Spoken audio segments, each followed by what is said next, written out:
Good afternoon, Max Brantley with the Arkansas Times on Friday, February the 2nd. Well, the big news today is the release in Washington after declassification by Donald Trump of the memo written by Devin Nunes of the House Intelligence Committee. This is supposed to prove somehow that the FBI is out to get Donald Trump. Well, the early returns don't look too well on that particular proposition.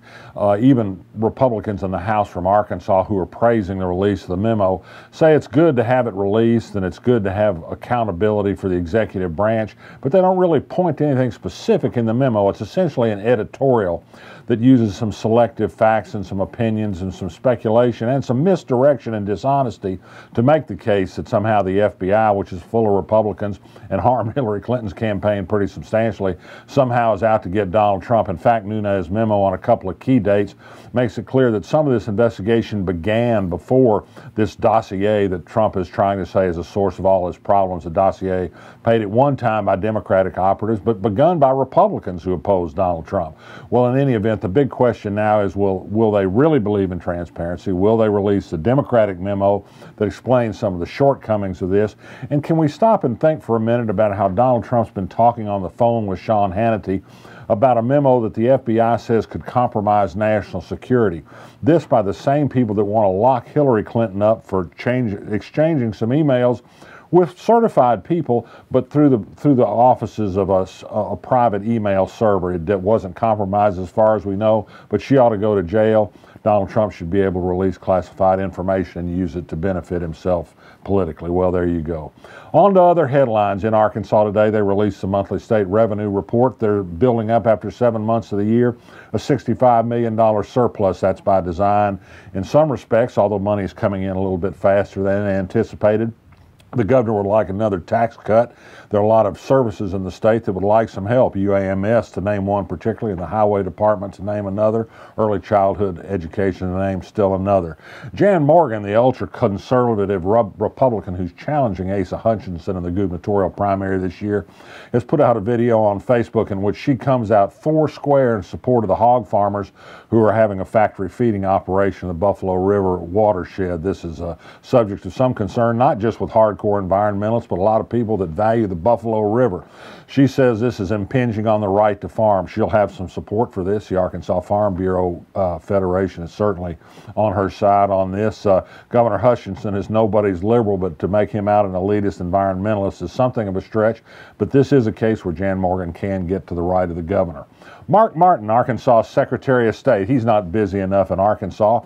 Turns out he filed a petition along with some other Republican state leaders from around the country before the U.S. Supreme Court to hear their argument that the Pennsylvania State Supreme Court should be overturned on a case in which it interpreted the Pennsylvania Constitution on the matter of drawing congressional district lines. Yes, this is a blatant Republican ploy to reverse a decision in Pennsylvania that could end some Republican gerrymandering.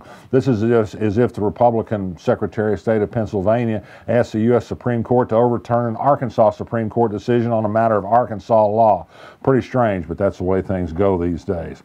In Pine Bluff yesterday, we learned that a circuit court judge had ruled for the plaintiffs, that is the Pine Bluff Advertising Promotion Commission, North Little Rock, and other similar commissions, that said online suppliers of hotel rooms, hotels.com, Travelocity, and the like, weren't properly collecting local hotel taxes when they booked rooms through their services.